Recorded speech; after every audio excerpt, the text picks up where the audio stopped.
मैं रेडियो हूँ, साइंस की एक ऐसी इजाद जिसने इंसान के जज्बात और ख्यालात को आप तक पहुँचाया है। मैंने इंसान की ज़िंदगी के हर रंग को देखा है। मैंने बदलते हालात, बदलते समाज और उसकी रस्मों को देखा है। मैंने भारत की इस पावन धरती पर 23 जुलाई 1937 को कदम रखा। मैं गुलाम भारत में पैदा ज़रूर हुआ, मगर आज़ाद भारत में पला, बढ़ा और परवान चढ़ा। मैं हर सियासी समाजी उतार चढ़ाव का गवाह रहा। मेरी ज़िंदगी को बुलंदियों पर पहुंचाने में ज़मी के गीत और संगीत का एक अहम रोल है। राग रागिनी के साथ फिल्मी गीतों ने मुझे ख़ास से आम आदमी तक पहुंचा ही दिया। उसी से मेरा वजूद आज तक कायम है। जब मैं अपनी ज़िंदगी की यादों के पन्नों को पलटता हूँ तो कई फनकार नज़र आते हैं जिनके बिना मैं आज भी अधूरा होता। वो मेरी यादों में ही नहीं कि आप सभी की ज़िंदगी के किसी न किसी पहलू में एक मीठी याद बनकर आज भी जिंदा है। ऐसे ही एक जिंदा दिल फनकार की बातें मैं आपसे करना चाहता हूँ। MM यानी कि master of music Madan Mohan, जिन्होंने सिनेमा के सुनहरी दौर में अपने गीत और संगीत से ऐसा जादू जगाया जो आज भी अपना असर नहीं खो पाया। संगीत का ये जादूगर आज भी हमारी यादों में समाया हुआ है, जो हमसे शायद ऐसा कुछ कह रहा है। मैं इसे अपना सौभाग्य समझता हूँ कि बहुत अरसे के बाद आज फिर आपसे मुलाकात हो रही है। जो गीत मैं आपके सामने पेश कर रहा हूँ वो सब सुरीले हैं, हिंदुस्तानी हैं और जज्बाती हैं। मैं ये समझता हूँ कि हर फनकार का जज्बाती होना बहुत ज़रूरी है, क्योंकि अगर उसमें इंसानियत का जज्बा नहीं है तो वो सही फनकार नहीं हो सकता।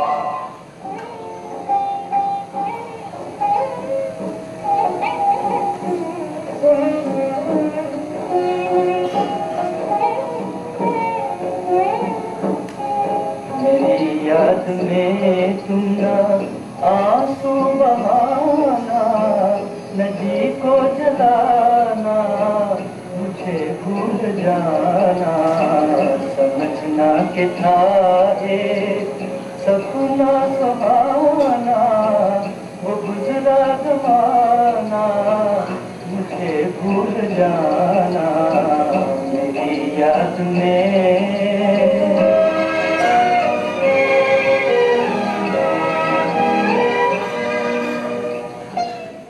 नमस्कार, आदाब दोस्तों।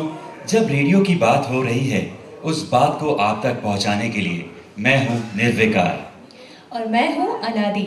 निर्विकार, हाँ, हम जिस महान संगीतकार की बात कर रहे हैं उसके बारे में आप तो जानते ही होंगे। अनादि, थोड़ा थोड़ा।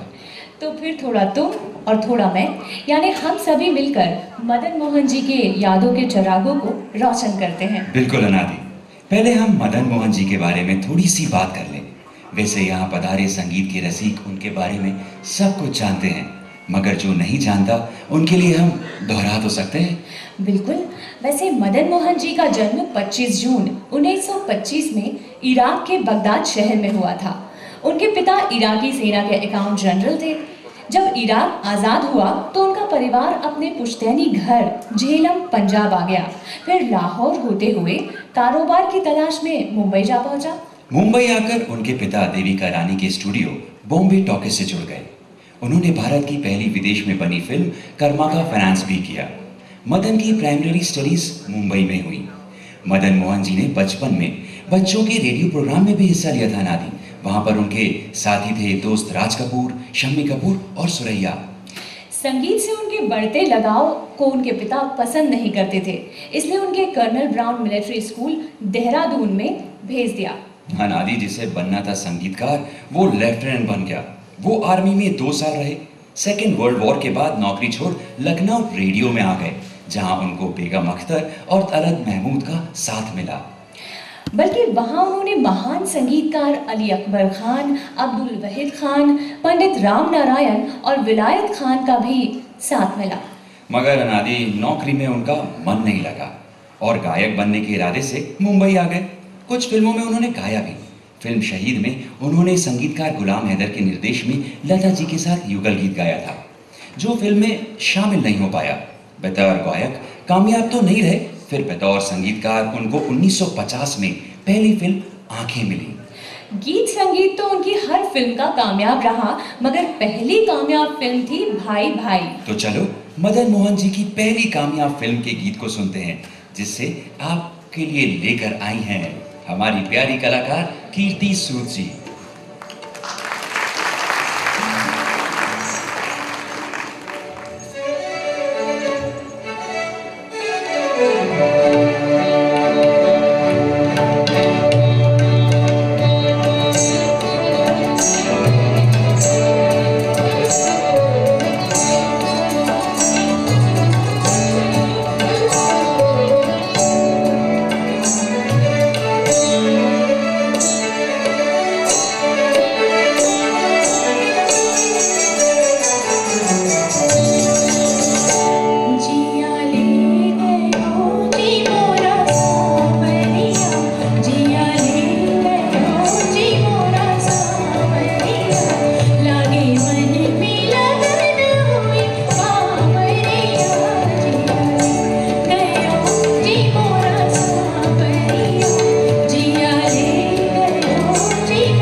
मदन मोहन के करियर की पहली फिल्म में लता जी ने किसी वजह से गीत गाने से मना कर दिया था, जबकि फिल्म शहीद के गाने के समय से वो मदन मोहन जी को अपना बड़ा भाई मानती थी और उन्हें मदन भैया भी कहा करती थी। और ये राखी का बंधन लता जी ने हमेशा निभाया।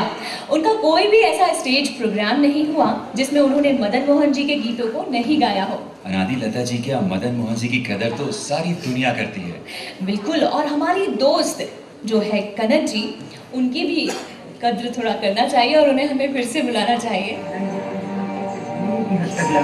जब देखो हारमोनियम बजा रही है, तानपुरा लिए बैठे गा रहे हैं। मैंने पहली बार रेडियो पर उनकी फिल्म का ये गाना कदर जाने में रेडियो पर सुना तो मत पूछिए कि क्या हालत थी। मैंने उसी वक्त मदन जी को मुंबई से कॉल किया और फोन पे पर पूरे 18 मिनट तक ये गाना हम लोग बारी बारी सब सुनते रहे उनकी जबान से।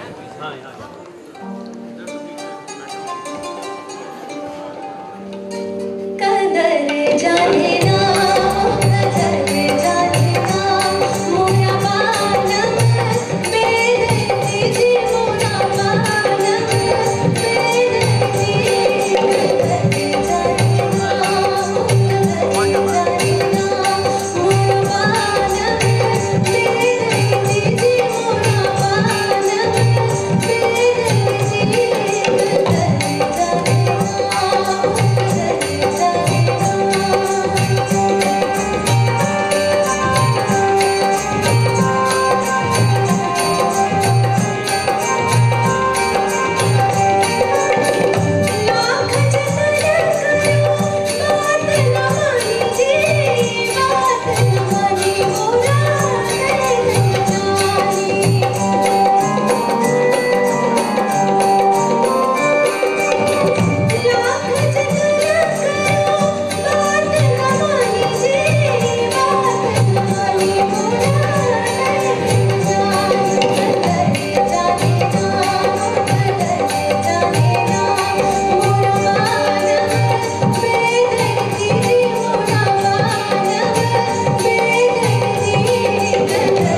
जी की कद्र नहीं जानते, बल्कि गीत संगीत की दुनिया का हर फनकार हमारे लिए अनमोल रत्न है। और ऐसा ही एक अनमोल रत्न मन्ना डे जी हैं।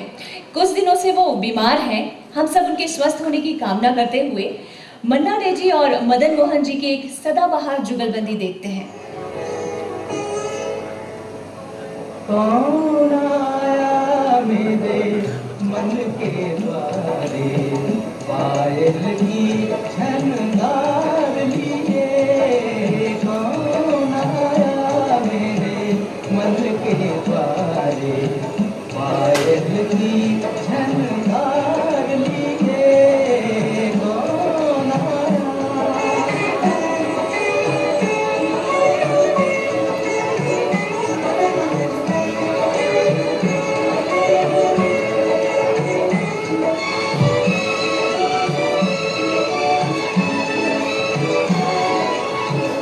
आप न जाने दिल पर जाने, आप न जाने दिल पर जाने, सूरतिया। मन्ना डे साहब की बात निकली है तो मैं एक बात बताऊं नादी। मदन मोहन जी के बारे में मन्ना डे जी ने बताया कि उन्होंने पहली गीत की रिकॉर्डिंग के समय मन्ना डे साहब से कहा कि जब भी मौका मिले अपने गीत में शास्त्रीय आलाप जरूर डालना, भले ही तुम्हें उसका मेहनताना मिले या ना मिले, क्योंकि शास्त्रीय संगीत की कला और संस्कृति हमारी अपनी मिट्टी है और उसकी महक कभी खत्म नहीं होनी चाहिए। यह हमारा फर्ज भी बनता है कि लोगों के बीच किसी ना किसी रूप में इसका टेस्ट जिंदा रहे।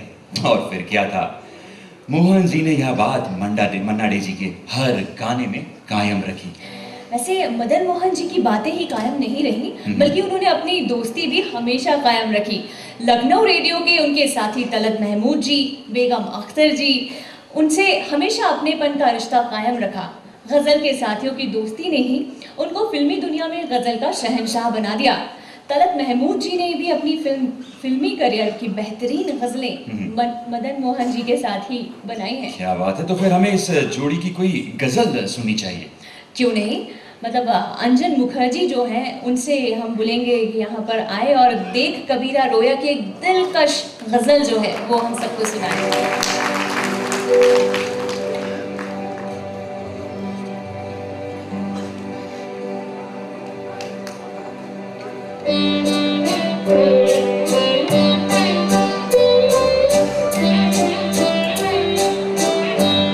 हमसे आया न गया, तुमसे बुलाया न गया, फासला प्यार में दोनों से मिटाया न गया। हमसे आया न गया, तुमसे बुलाया न गया, हमसे आया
जानती हो अनादि, गजल का मतलब क्या होता है?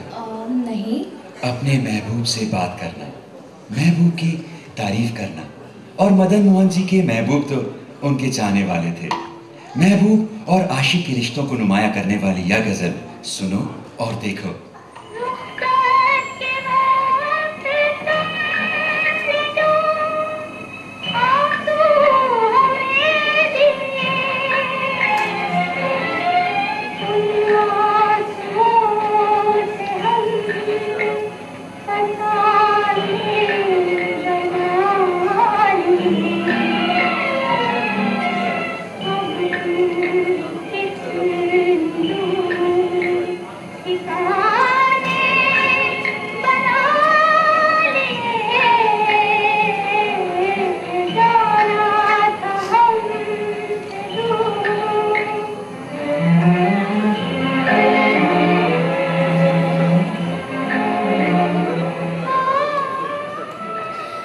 वैसे जो गजल की महफिल सजी है तो एक ऐसी गजल की बात करती हूँ निर्विकार, जो नरगिस जी पर फिल्माई गई थी। तब उन्होंने कहा था कि भले ही लोग नरगिस को भूल जाएं, मगर इस गजल को कभी नहीं भूलेंगे और नरगिस हमेशा इस गजल के साथ जिंदा रहेंगी। तो फिर देरी किस बात की, चलो देखते हैं इस गजल को। नहीं, सुनते हैं कनक श्री से, जिनकी सुरीली आवाज है।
निर्विकार, जब गजल की महफिल सजी है तो मुझे एक और गजल नहीं, अब गजल नहीं है नारी, अब एक युगल गीत सुनते हैं। जानती हो युगल गीत के बारे में मोहम्मद रफी जी ने कहा था, मदन जी बिना रिहर्सल के कोई गीत तैयार नहीं करते थे।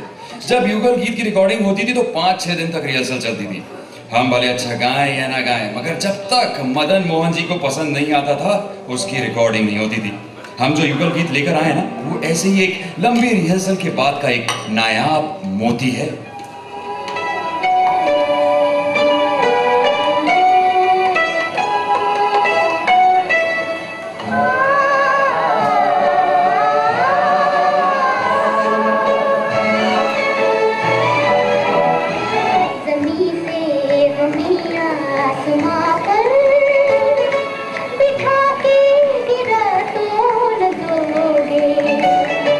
अगर हम ये पूछें कि दिल में बसा के भुला तो न दोगे, ज़मीन से हमें आसमां पर बिठा के गिरा तो न दोगे।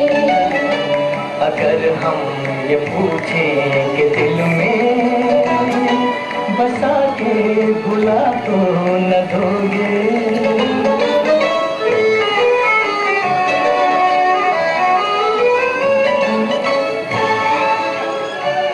नादी, मटर में आलू, मेथी में आलू, टमाटर में आलू, चावल के साथ आलू, यानी हर सब्जी के साथ आलू मिक्स हो जाता है। हाँ। है ना? कभी तुमने सुना है भिंडी के साथ आलू मिक्स होते हुए? हम गीत संगीत की बात कर रहे हैं और तुम सब्जी की बात कहाँ से ले अरे रहे हो? अनादि, सुनो सुनो, जैसे आलू के साथ भिंडी मिक्स नहीं होती है ना, उसी तरह भिंडी मटन के साथ मिक्स नहीं होती है। मदन मोहन जी एक अच्छे कुक भी थे और उनकी फेवरेट डिश थी, सोचो सोचो, मटन भिंडी, और ऊपर से उसे मन्ना डे साहब ने भी चखा था। मटन और भिंडी? हाँ, भिंडी और मटन, सोचो। अब वैसे तुम्हें पता है ये जो डिश है ना, वो सिर्फ इराक में बनाई जाती है। जब मदन जी ने इराक छोड़ा तब उनकी उम्र सिर्फ 5 साल थी, इसलिए उनकी बहन भी कभी कभी हैरत में पड़ जाती थी कि मदन जी ने ये डिश बनाना सीखा कैसे। अब सोचो, कुकिंग में भी फ्यूजन। और देखते हैं मन्ना डे साहब क्या कहते हैं। साथ ही साथ खाना भी बहुत अच्छा पका लेते थे। एक चीज़ जो बनाते थे लाजवाब, वो भिंडी और मटन। एक मतलब मुझे टेलीफोन करके कहा कि मन्ना तू क्या कर रहा है? मैं कुछ भी नहीं कर रहा हूँ, बैठा हूँ। तो क्या बैठा है, चले आप मेरे घर। तो मैं गाड़ी निकल के चला गया उनके पास। वो मदन साहब बना रहे थे मटन और उसके साथ भिंडी। तो मैंने बोला ये क्या कॉम्बिनेशन भाई, मटन के साथ भिंडी, ये कैसे? बोला खा के तो देख, फिर मालूम पड़ेगा। वाकई बहुत बहुत बहुत बेहतरीन भिंडी मटन खिलाया उन्होंने। उनके संगीत में भी फ्यूजन था। ठुमरी, दादरा, चैती, कजरी के साथ पंजाब और यूपी की लोक धुनें भी मिक्स होती थी।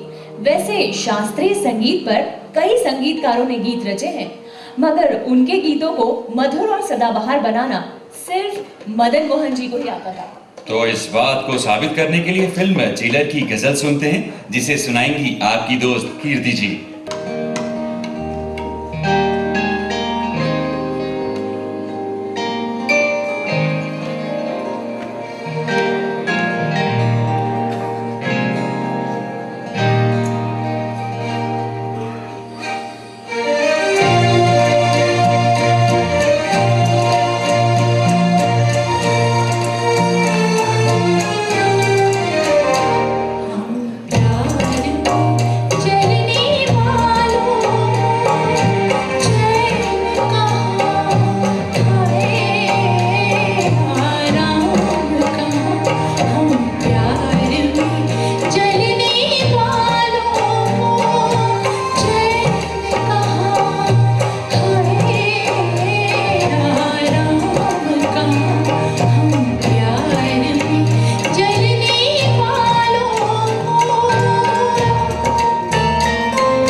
बहुत 1950 से 1960 हिंदी सिनेमा का सुनहरी दौर था।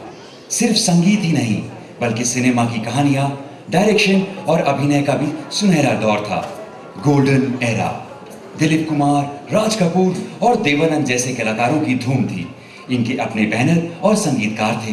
राज कपूर के साथ शंकर जयकिशन, दिलीप कुमार के साथ नौशाद और देवानंद के साथ एस.डी. बर्मन। इन लोगों के बीच भले ही मदन मोहन जी को किसी बड़े बैनर की फिल्म नहीं मिली, मगर उन्होंने जो फिल्म मिली और की, उन्होंने अपने संगीत के बलबूते पर उससे बड़ी फिल्म बना दिया। ऐसी कई फिल्में जिन्हें आज भी मदन मोहन जी की संगीत की वजह से याद किया जाता है। ऐसी ही एक फिल्म है संजोग।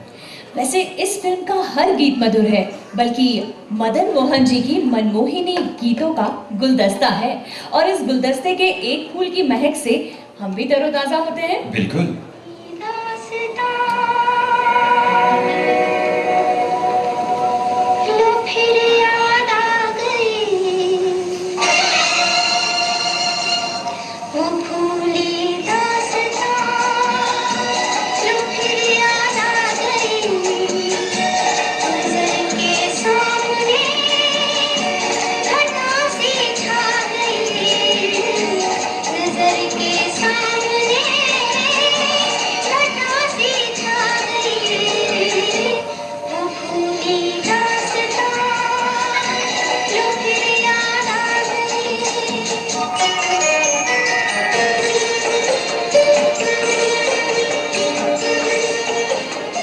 मदन मोहन जी ने अपने 25 सालों के फिल्मी करियर में 95 और 648 गीत रचे। उनकी 12 फिल्में अधूरी रह गईं, जिसके 28 गीत भी रिलीज नहीं हुए। मदन मोहन जी के गीतों के इस खजाने से सभी गीतों को सुनाना या दिखाना किसी भी प्रोग्राम में मुमकिन तो नहीं है, मगर फिर भी हमारी ये कोशिश है कि इस बेशकीमती खजाने के नायाब मोती चुनकर इस प्रोग्राम में पेश करें। यह कोशिश गागर में सागर भरने के समान है अनादि, मगर संगीत के सुरीले सफर में जिस मंजिल पर हम चल रहे हैं ना, उसमें दो राहें हैं, एक हमारी हर टीम और एक आप जैसे संगीत के रसिक। और इस सफर को जारी रखते हुए एक ऐसा युगल गीत सुनते हैं। मगर किससे? अब हम नहीं बुलाएंगे, हमारे साथ ही खुद ब खुद आ गए।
अनादि कहाँ सो गई?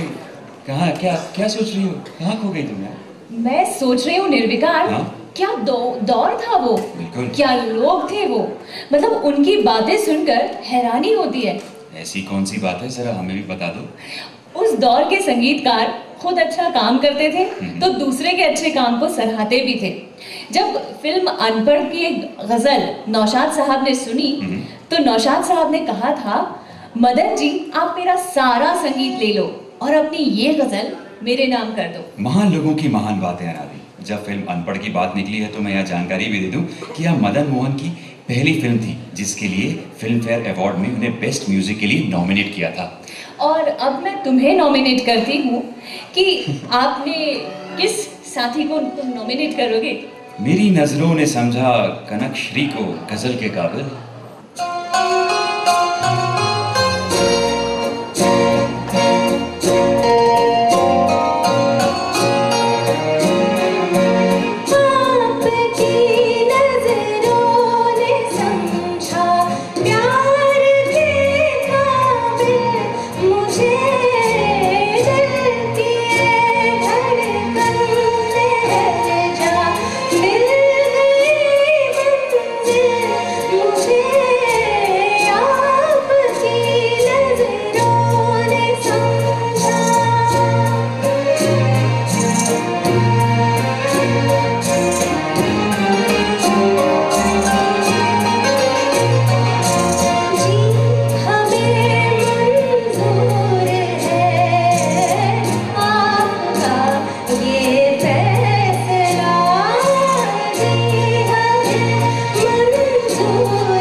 मुझे एक बहुत अच्छी बात पता चली है। बताइए।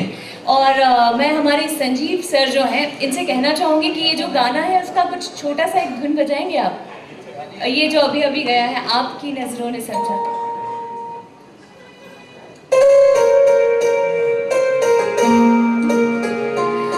और इसके बारे में मैं ये बताना चाहती हूँ कि ये जो धुन है मदन मोहन जी ने लिफ्ट में बनाई। मतलब ये धुन को बार बार वो गुनगुना रहे थे और उनके जो बेटे हैं उन्होंने हाथ दबाया कि यहाँ पर सारे लोग हैं, ये क्या कर रहे हो। तो उन्होंने जल्दी से घर के अंदर गए, दरवाज़ा बंद किया, हारमोनियम ले गए और आधा घंटे के अंदर ये धुन उन्होंने बनाई। तो कितने महान संगीतकार थे वो। और कुछ बताना चाहोगी?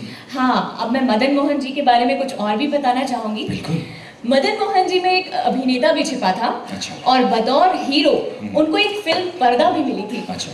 मगर अधूरी रह गई। और उन्होंने फिल्म आंसू और मुनीम जी में छोटी छोटी भूमिकाएं जरूर की। मैं भी एक बात बताना चाहता हूँ मनादी तुम्हें। वो मनमौजी इंसान तो थे मगर समय के बहुत पाबंद थे। उनकी रिकॉर्डिंग के समय कोई देर से नहीं आता था। उन्होंने कई लोगों को डांटा फटकारा है, जिसमें किशोर कुमार जैसे मनमौजी भी शामिल है। और इन दोनों मनमौजी से मिलकर बनी थी फिल्म मनमौजी, जिसके सदाबहार गीतों ने आज भी अलग पहचान बना कर रखी है। तो फिर सुनाइए ना इस फिल्म का कोई गीत। अगर अनादि सुनाएगी तो फिर आकृति क्या करेगी। तो आकृति जी अपनी प्रीत निभाइए।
अनादि हम बात कर रहे थे किशोर कुमार जी की और आपने गीत लता जी का सुनवा दिया, जबकि किशोर कुमार ने इस फिल्म में एक ऐसा गीत लिखा था जो हर नौजवान ने अपनी जिंदगी में एक ना एक बार तो जरूर गुनगुनाया है।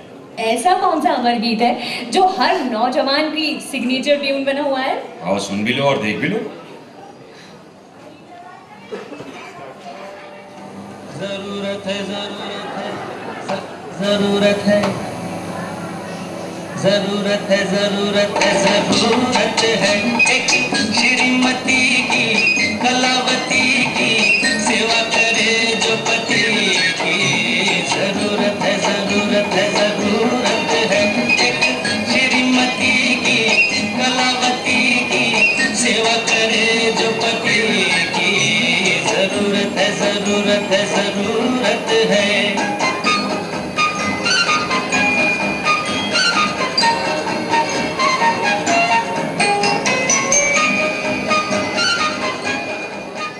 गीत सुनकर मान गई आप मेरी बात? इसलिए तो कहते हैं जरूरत इजाद की माँ है।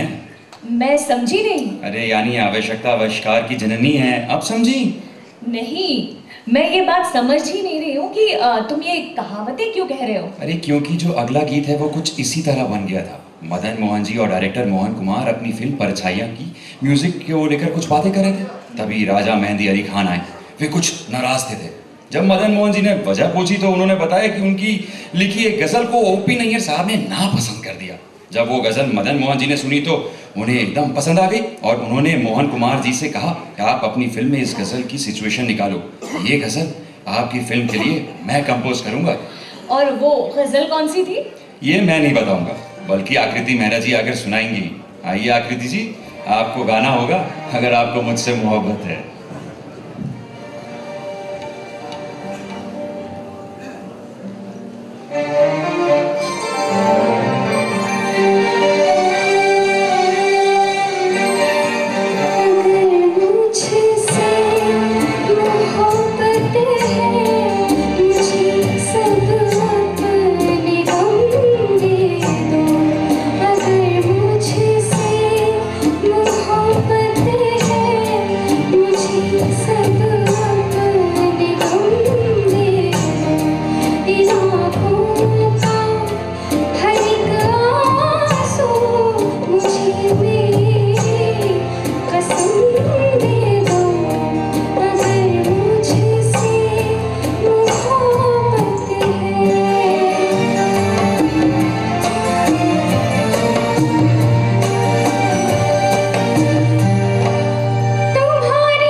क्या गायक भूपेंद्र जी एक्टर भी थे?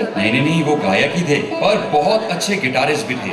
स्पेनिश गिटार बजाते थे, उनको बतौर गायक ब्रेक दिया मोहन जी ने।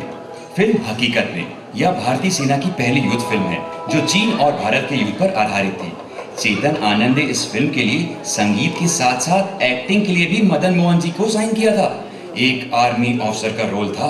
आर्मी की नौकरी छोड़कर आए मदन जी को इस बात की बड़ी खुशी थी कि एक बार फिर आर्मी की वर्दी पहनेंगे, मगर किसी कारणवश वो समय पर लद्दाख नहीं पहुंच पाए। तो उनकी जो भूमिका थी वो भूपेंद्र जी ने निभाई? नहीं, उनकी भूमिका जो है विजय आनंद ने निभाई थी फिर।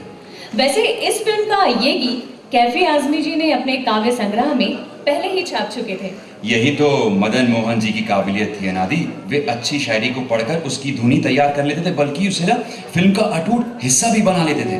वैसे कैफी साहब ने इस फिल्म के लिए अलग से काफी गीत लिखे थे। तो फिर ऐसा ही कोई गीत सुनना चाहिए जो इस फिल्म के लिए लिखा गया है। यह बात आपको मुझसे नहीं, अपनी दोस्त कनक श्री से बोलनी चाहिए अनादि। तो भाई कनक, हमारी बातों की आहट तो आपने सुनी ली होगी।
चेतन आनंद की हर फिल्म में मदन मोहन जी का संगीत होता था, वैसे कॉमेडियन ओम प्रकाश ने जो फिल्म बनाई उसमें अपने दोस्त मदन मोहन का संगीत लिया।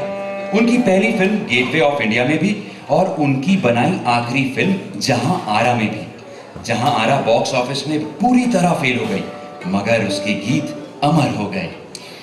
निर्विकार, कीर्ति सूद जी बहुत देर से मतलब यहाँ पर नहीं आई है, तो इस फिल्म के अमर गीत से उनकी चुप्पी तोड़ी जाए। बिल्कुल।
फिल्म जहां आरा की नाकामयाबी के बाद ओम प्रकाश जी का प्रोडक्शन ऑफिस बंद हो गया, मगर उनकी बैठक उसी ऑफिस में रहती थी जिसे मदन मोहन जी कहा करते थे जहां आरा की मजार। ओम प्रकाश जी अपने दोस्त की इस बात का बिल्कुल बुरा नहीं मानते थे, बल्कि उनका शुक्रिया अदा करते थे कि मेरी फिल्म सिर्फ तुम्हारी संगीत की बदौलत याद रखी जाएगी। ये होती है पॉजिटिव थिंकिंग। नाकामयाबी में भी कहीं ना कहीं कामयाबी जरूर छुपी होती है। और ये बात तलत महमूद जी भी जानते थे कि फिल्म जहां आरा ने उनके करियर के अमर गीत दिए हैं, जिनके बिना उनकी कोई भी महफिल अधूरी थी। बिल्कुल, अगर हमने इस महफिल में तलत जी का कोई गीत नहीं रखा ना तो हमारी महफिल वाकई अधूरी रहेगी। इसलिए अनजान मुखर्जी साहब, अब ये आपकी जिम्मेदारी है कि शाम को अधूरी ना रखें।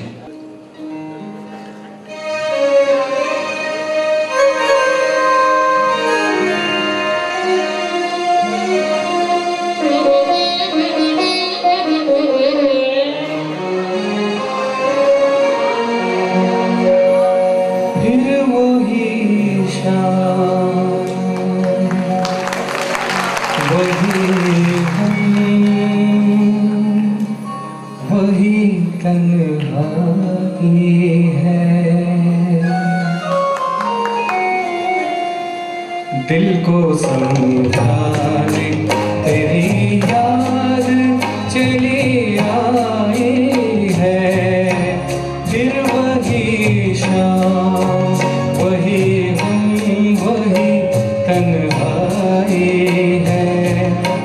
दिल को समझाने तेरी याद चली आई है, फिर वही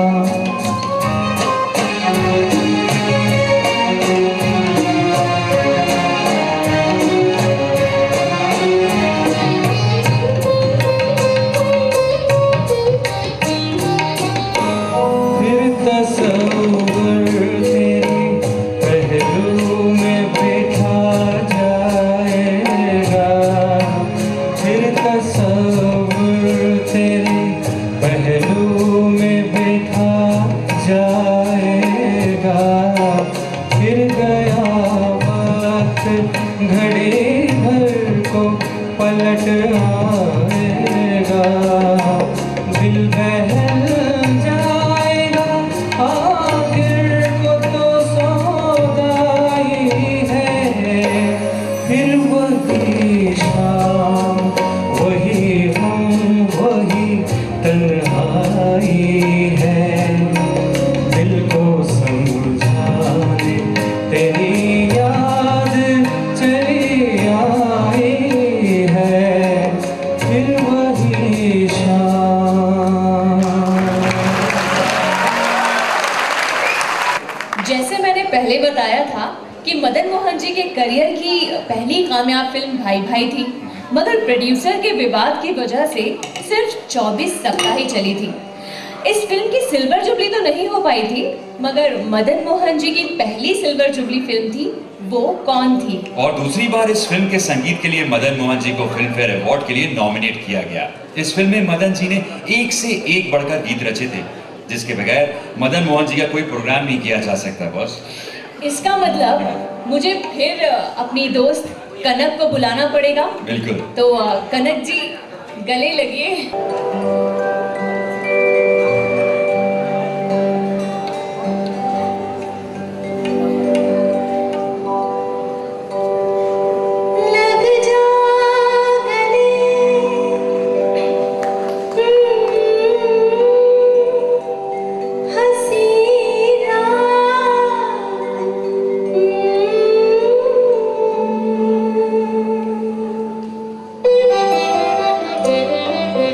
लग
बहुत खूब अनाजी, इस फिल्म का एक और गाने का मन हो रहा है सुनने का यार, सुना दो जल्दी से।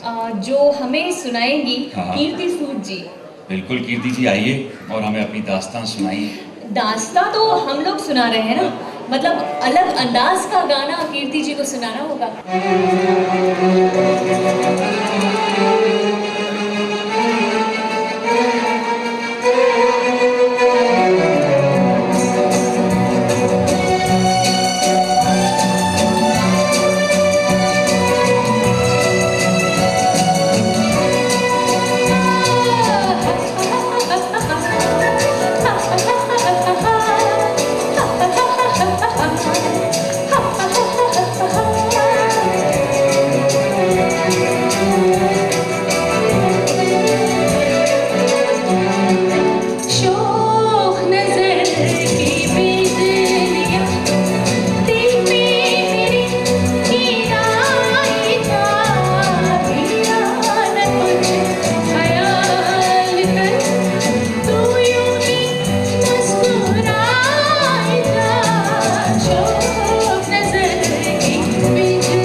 अच्छे सैनिक, संगीतकार, अदाकार, गायक, कुक और खिलाड़ी होने के साथ साथ एक अच्छे पाठक भी थे।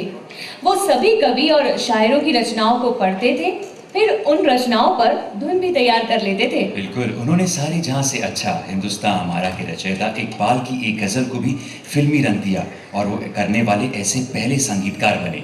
जरा मदन मोहन की इस काबिलियत को सुना और देखा जाए।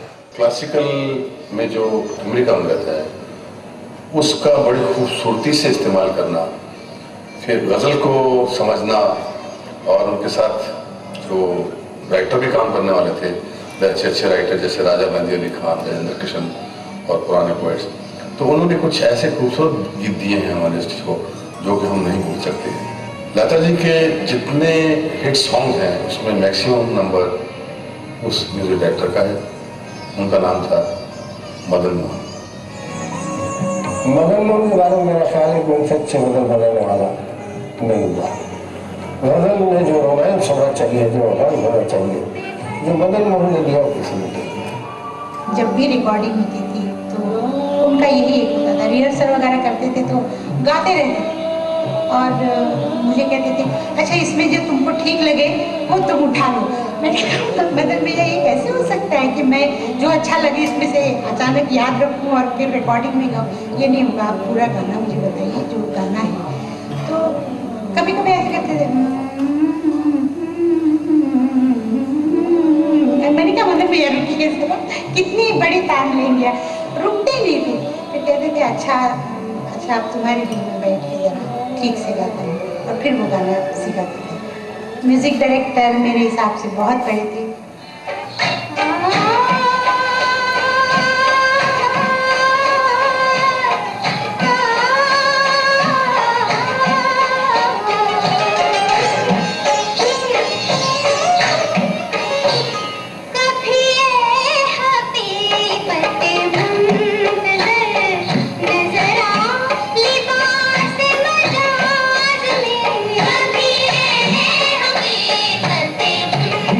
Hey!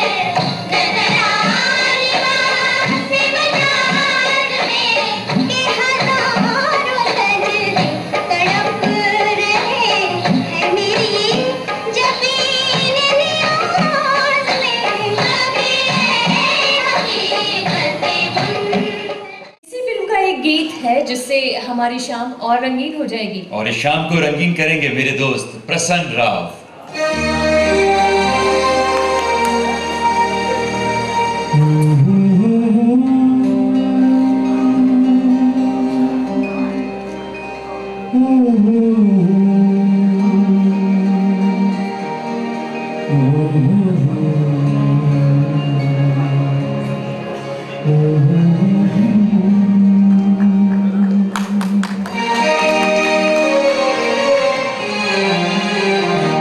एक हंसी शाम को दिल मेरा खो गया, एक हंसी शाम को दिल मेरा खो गया।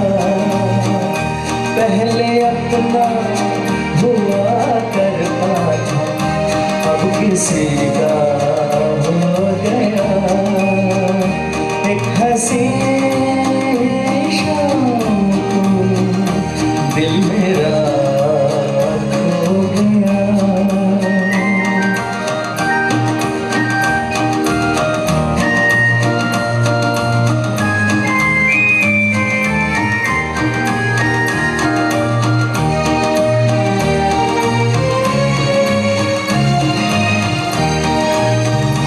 मुद्दतों से आरज़ू थी जिंदगी में कोई आए, सोनी सोनी जिंदगी में कोई शम्मा झिलमिलाए।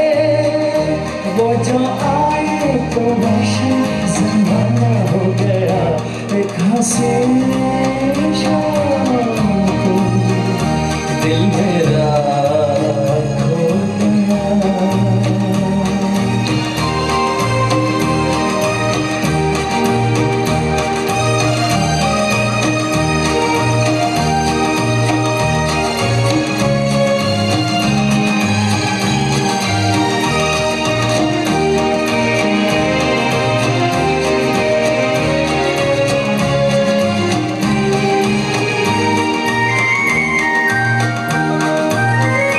मेरे दिल के कारवां को ले चला है आज कोई शबनमी सी, जिसकी आंखें थोड़ी जागी थोड़ी सोई।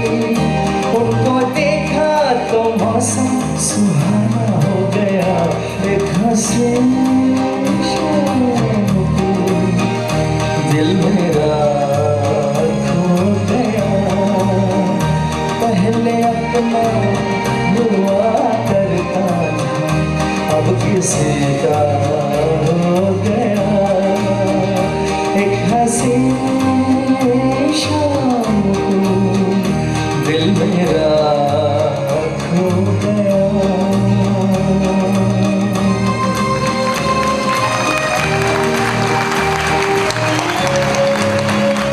मदन मोहन जी के गीतों से सजी इस हसीन शाम में हम उनके संगीत के हर रंग देख और सुन रहे हैं, लेकिन अभी तक उनकी लोक धुनों पर गीत नहीं सुने हैं। तो मैं अपनी दोस्त कीर्ति से अनुरोध करती हूँ वो मदन मोहन जी की लोक धुन पर बनी हिट कंपोजिशन से इस हसीन शाम को और रंगीन बनाएं।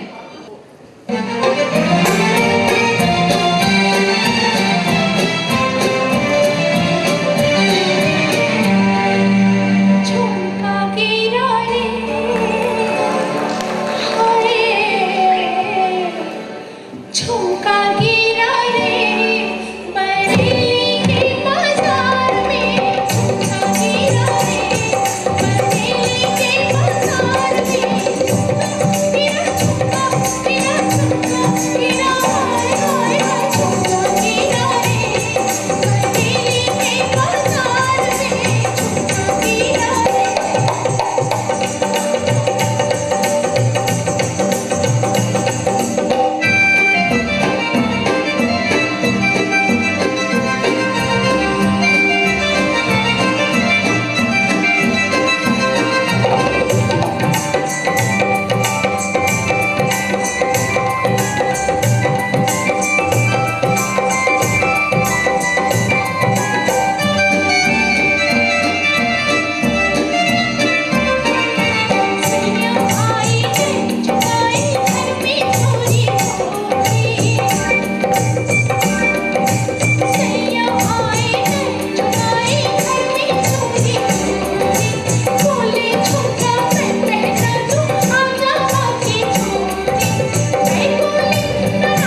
झुमका देख लो कहीं गिर तो नहीं गया। वैसे पहले इस फिल्म का नाम साया था, मगर गीत के बोल तू जहां चलेगा मेरा साया साथ होगा की वजह से मेरा साया नाम रखा गया। राज खोसला भी फिल्म में गायक बनने आए थे और डायरेक्टर बन गए, इसलिए उनकी मदन मोहन जी से बड़ी पक्की दोस्ती हो गई। दोनों की आदतें भी मिलती जुलती थी, मगर यह फिल्म दोनों की जो जोड़ी थी उसकी आखिरी फिल्म साबित हुई अनादि। अच्छा, ऐसा क्या हो गया था? भाई मेरा साया की कामयाबी के बाद राज खोसला अपनी नई फिल्म के लिए मदन जो है ना उनसे मिलने गए। बस फिर मदन जी ने उनसे पूछा कि भाई कहानी बताओ राज खोसला की क्या है कहानी। उन्होंने कहा कि फिल्म वो कौन थी और मेरा साया की कहानी को जोड़कर एक नई फिल्म बना रहा हूं। मदन जी ने कहा कि तुम इसकी कहानी बदल दो क्योंकि यह फिल्म नहीं चल पाएगी। राज खोसला ने कहानी तो नहीं बदली मगर संगीतकार बदल दिया, मगर मदन मोहन जी की बात सही साबित हुई। राज खोसला की फिल्म अनीता बुरी तरह फेल हो गई। इसके बाद दोनों दोस्त तो रहे मगर फिल्म साथ नहीं की। राजा मेहंदी अली खान ने लिखा था कि दोनों इतने अच्छे दोस्त थे कि जब भी मिलते थे तो एक दूसरे के दुखड़े सुनाते थे। मेरा साया के वक्त उनकी ये दोस्ती देखकर ही उन्होंने ये गीत लिखा जिसे प्रसन्न राव आप ही बता सकते हैं।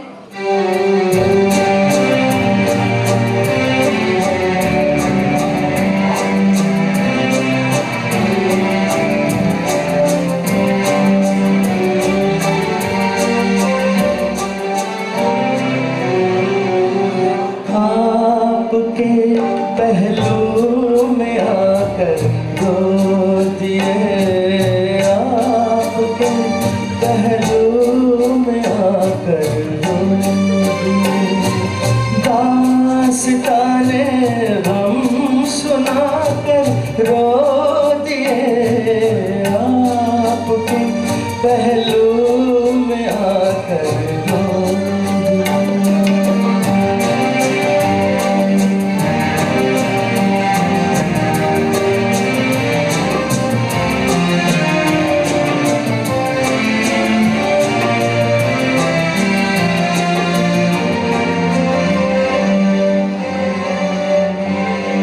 जिंदगी ने कर दिया जब भी उदास, जिंदगी ने कर दिया जब भी उदास, आ गए घबरा के हम मंजिल के पास, सर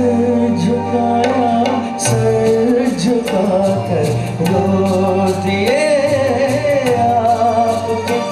पहलू में आकर रो दिए, दास्ताने हम सुनाकर रो दिए, आपके पहलू में आकर रो दिए। मुझसे पहली सी मोहब्बत मेरे महबूब न मांग, मुझसे पहली सी मोहब्बत मेरे महबूब न मांग, मैंने समझा था कि तू है तो दरकशा है हयात, तेरा गम है तो गमे दहर का झगड़ा क्या है, तेरी सूरत से है आलम मैं बाहरों सा बसा, तेरी आंखों के सिवा इस दुनिया में रखा क्या है। निर्विकार, तुम ठीक तो हो ना? मतलब अचानक शायर कैसे हो गए? यह फैज अहमद फैज की नज्म है। जब मदन मोहन जी ने यह नज्म पढ़ी तो बेचैन हो गए। उन्होंने मजनू सुल्तानपुरी से कहा कि इस नज्म का एक मिसरा तेरी आंखों के सिवा दुनिया में रखा क्या है पर पूरी गजल चाहिए।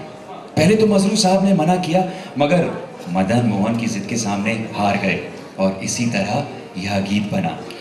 अब तुमको कहना पड़ेगा कि प्रसन्न राव से ये गीत हमें सुनाइए। वैसे एक बात बताऊं, प्रसन्न राव जी का भी यह पसंदीदा गीत है, इसे इनकार करने का सवाल ही नहीं पैदा था कि प्रसन्न राव जी। बिल्कुल।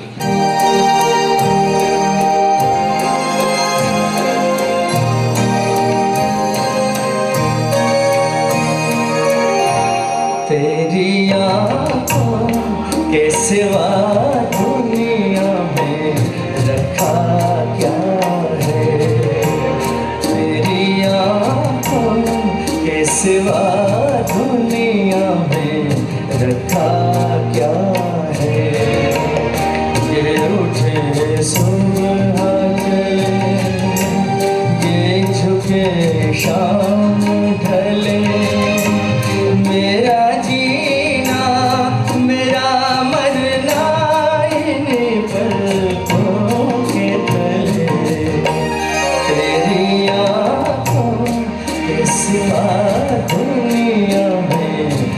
रखा क्या है।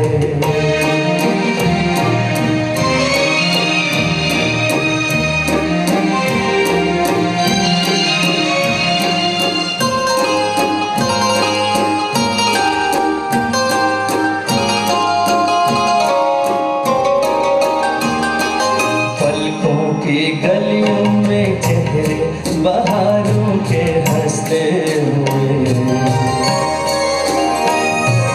है मेरे ख्वाबों के क्या क्या नगर इनमें बसते हुए।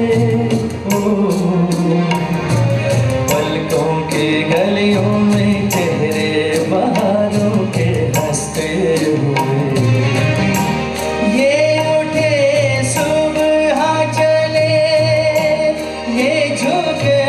शाम ढले मेरा जीना मेरा मरना इन्हीं पलकों के तले तेरी आँखों के सिवा दुनिया में रखा क्या है।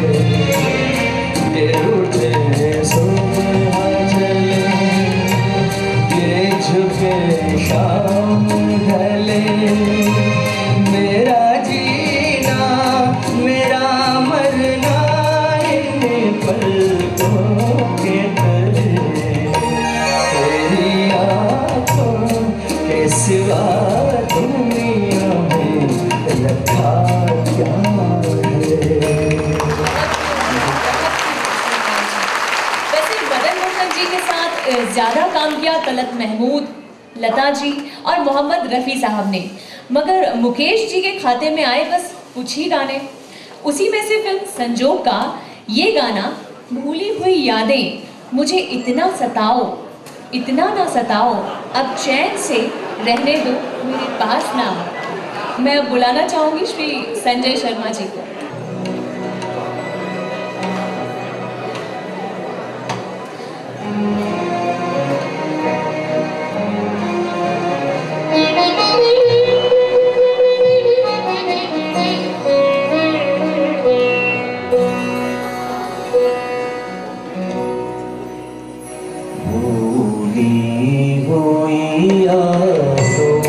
मुझे इतना न सता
के बारे में आपको बताऊं, वो सुनील दत्त जी का सबसे पसंदीदा गाना था।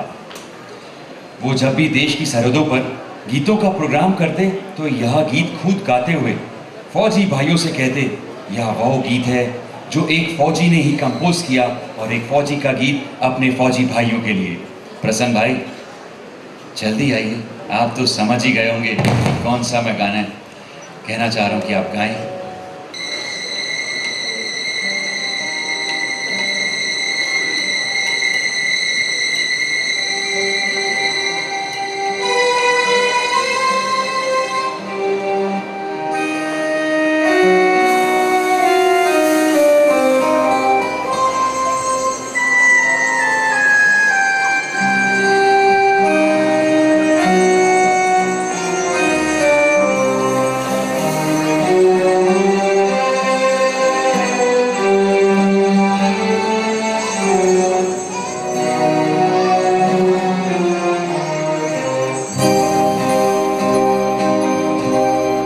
चराग दिल का जलाओ, बहुत अंधेरा है।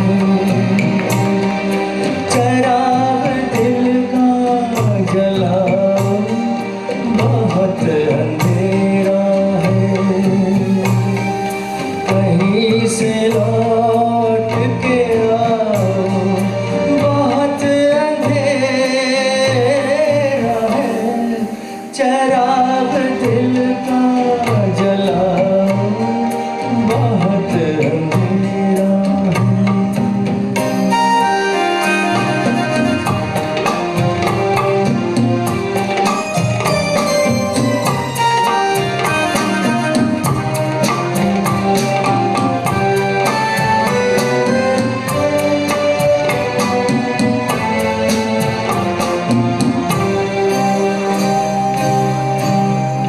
कहाँ से लाऊं,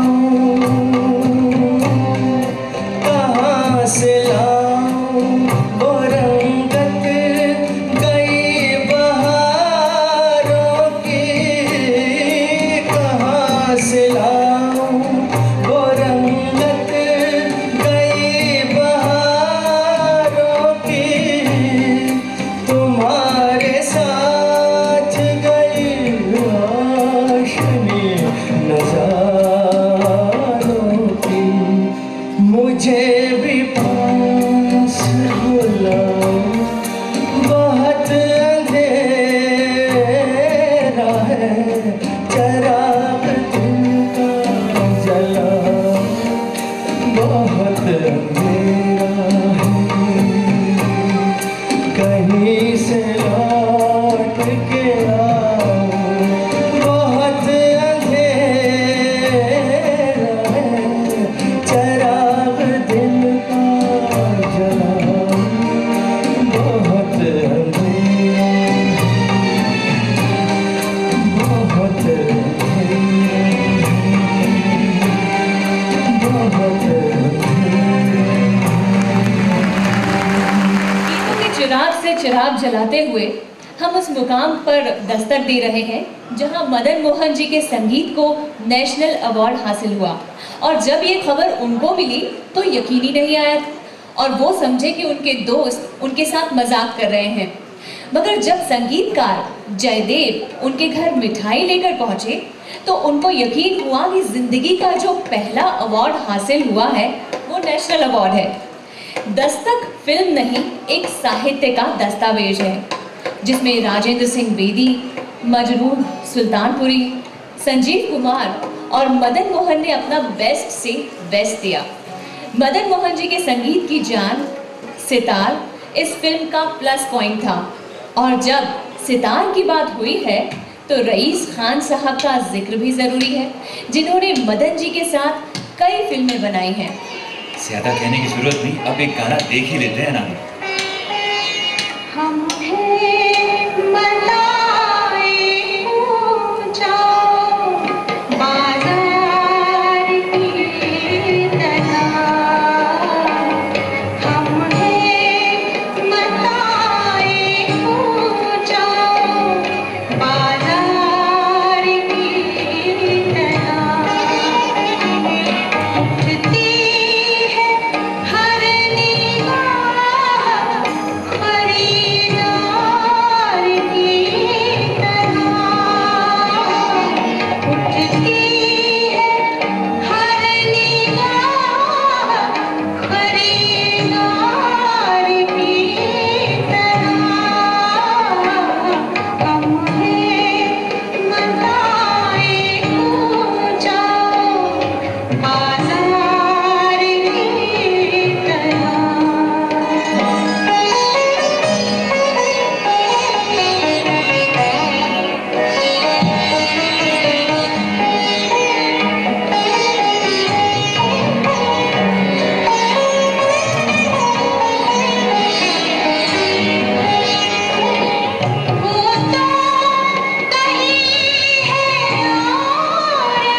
का इंस्ट्रूमेंटल संस्करण सुने। हमारे बीच पूना से प्रसाद जी खास तौर पर सितार के साथ आए हैं। बहुत बहुत स्वागत आपका।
साहब ने जब मदन मोहन जी को सुनाई तो उन्होंने फौरन फिल्म दस्तक में रखने का इरादा कर लिया, जबकि उस समय बेदी की आधी से ज्यादा फिल्म बन चुकी थी अनादि। वैसे मदन मोहन जी की एक खासियत थी कि वो अपने गाने पहले खुद गाते थे, फिर सिंगर से गाने को कहते थे। उनकी आवाज में कुछ गाने रिकॉर्ड भी मिल जाते हैं। अच्छा। मगर दस्तक फिल्म में उनका गाया मायरी मैं कासे कहूँ एक बेजोड़ मिसाल है। तो हम आखिरी से सुनते हैं इस बेजोड़ गीत को। पिछली बार हमने प्रसन्ना से 2 गीत सुने थे, तो अब आकृति से भी हम 2 गीत सुनेंगे। बिल्कुल।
हमने तो भैया ना धरो गाने को कहा था, मतलब आपने कोई और ही गा दिया है ना? कोई बात नहीं, कोई बात नहीं, गलती इंसान से ही होती है। अब सुन लेते हैं।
वैसे मतलब आकृति से मैं निर्विकार ये कहना चाहूंगी कि मतलब गाने से पहले पूछ लेना चाहिए कि कभी कभी गलती भी बहुत खूबसूरत होती है नानी।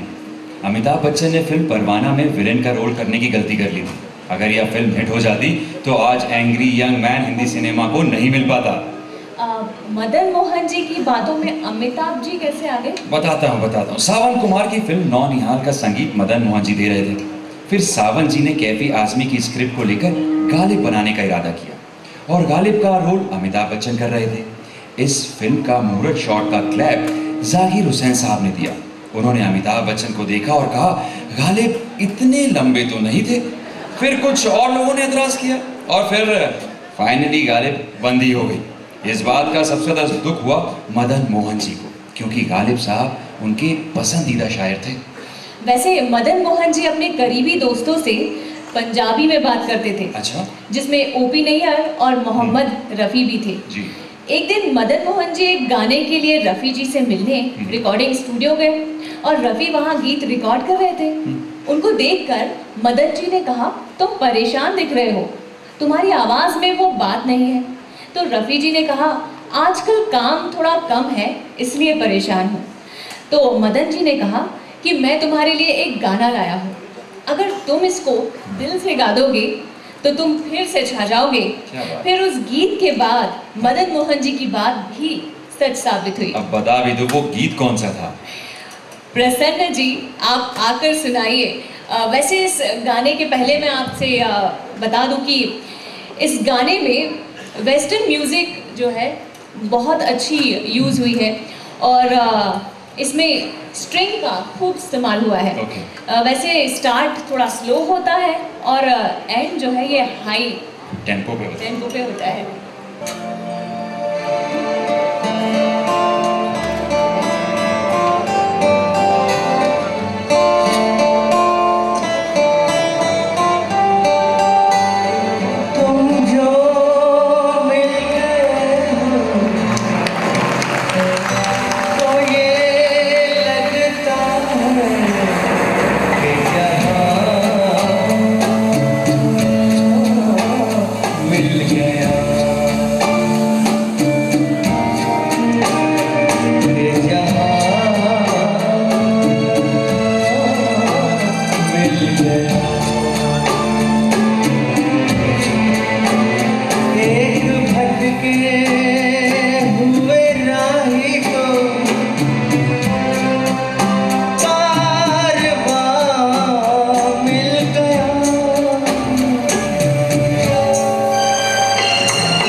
ज़मीं से भी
तेरा सहारा, एक नई जिंदगी का निशान मिल गया। तुम जो मिल गए हो तो ये लगता है कि यहाँ मिल गया। एक भटके हुए राही को कारवां मिल गया। तुम जो मिल गए हो तो ये लगता है कि जहाँ मिल गया, कि जहाँ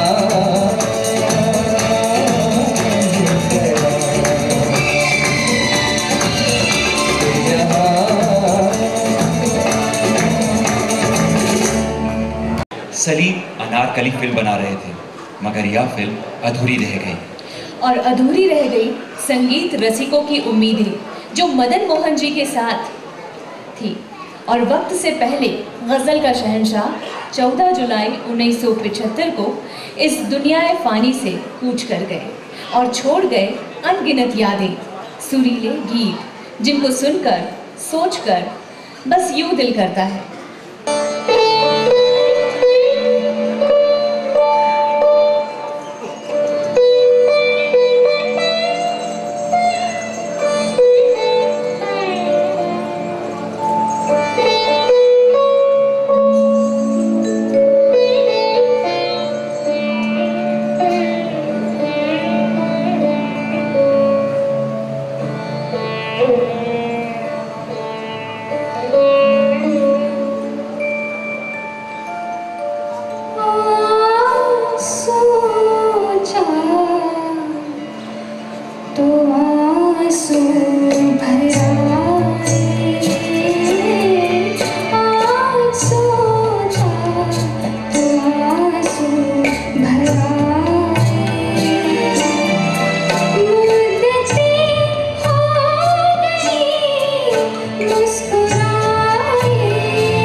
अक्सर संगीतकार के जाने के बाद सृजन भी समाप्त हो जाता है, मगर मदन मोहन एक ऐसा संगीतकार है कि उसके दुनिया से जाने के 30 साल बाद भी उनके धुनों के पर गीतों की रचना की गई। मोहब्बतों से बनी धुनों पर एक प्रेम कथा वीर ज़रा का जन्म हुआ और एक इतिहास बना जिसके साक्षी हम सब हैं। हम कह सकते हैं कि कला और संगीत कभी नहीं मरता, वो जिंदा रहता है हमारी यादों में। उसी यादों को ताज़ा करते हुए मदन मोहन जी के ताज़ा गीत को भी सुनते हैं और प्रसन्न और आकृति को मैं यहाँ बुलाना चाहूँगी।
तो ये था हमारी सूर्य यात्रा का पहला पड़ाव।